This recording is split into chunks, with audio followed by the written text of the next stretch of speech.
क्या हो अगर गॉडजिला और थॉर आमने सामने भिड़ जाएं? यही हम इस कॉमिक में जानेंगे। स्टोरी शुरू होती है जापान के एक भूले हुए जंगल से, जहां एक रहस्यमयी जगह पर हैंड नाम का खतरनाक संगठन मौजूद था।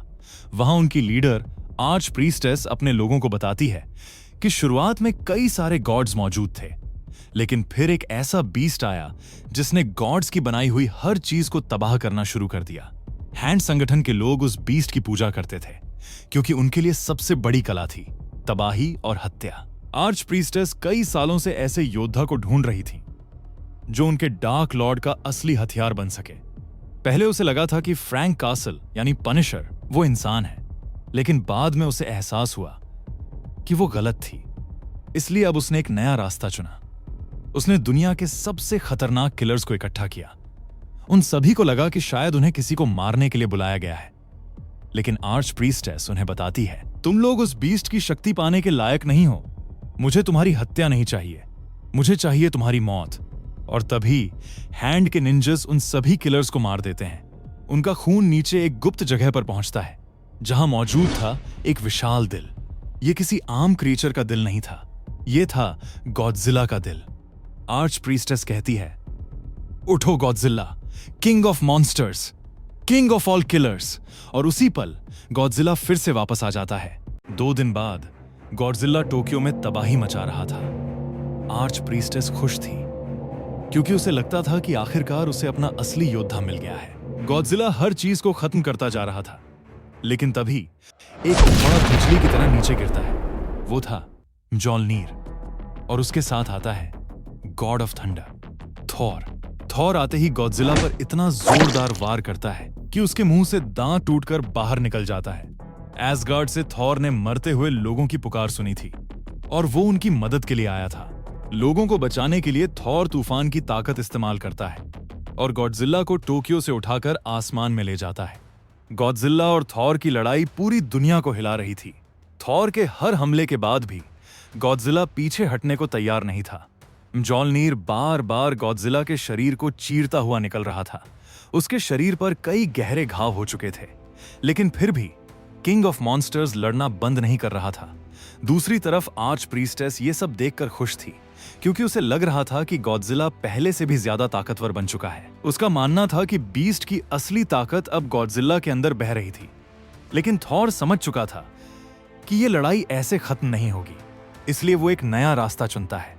थॉर एक पोर्टल खोलता है और गॉडजिला को एक बर्फीली दुनिया में ले जाकर जमा देता है।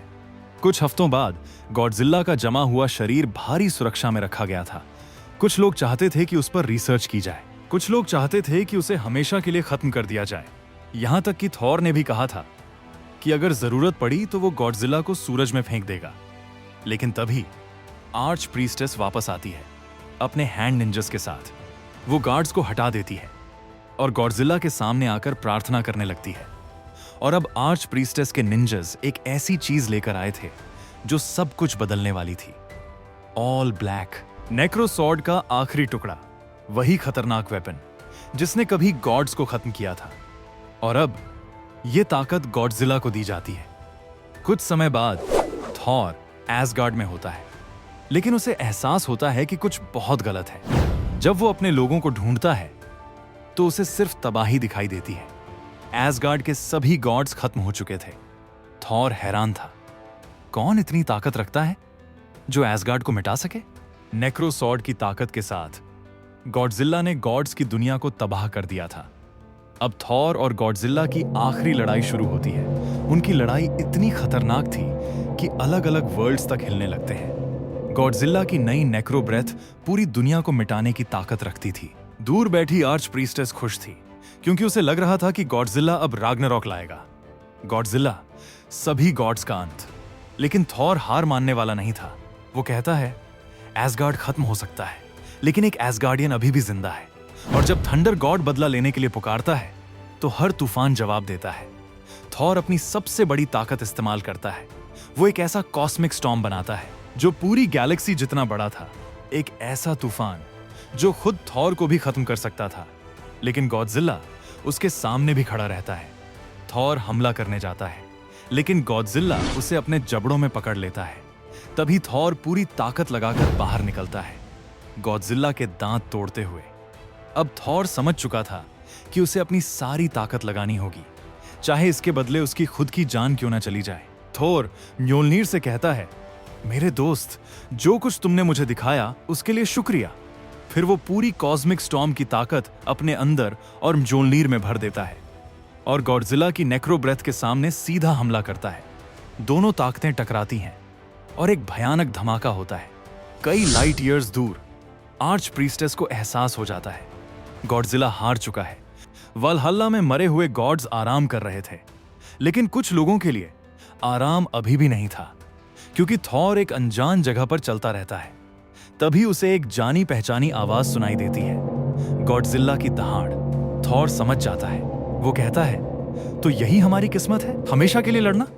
और फिर पता चलता है कि थॉर और गॉडजिला दोनों हेल में हैं, जहां उनकी लड़ाई खत्म नहीं हुई। अब ये युद्ध चलता रहेगा समय के अंत तक। गॉडजिला द गॉड बुचर और Thor the God of thunder की कभी ना खत्म होने वाली लड़ाई। तो मिलते हैं पार्ट 2 में। अगर वीडियो पसंद आई हो तो सब्सक्राइब करना बिल्कुल मत भूलना।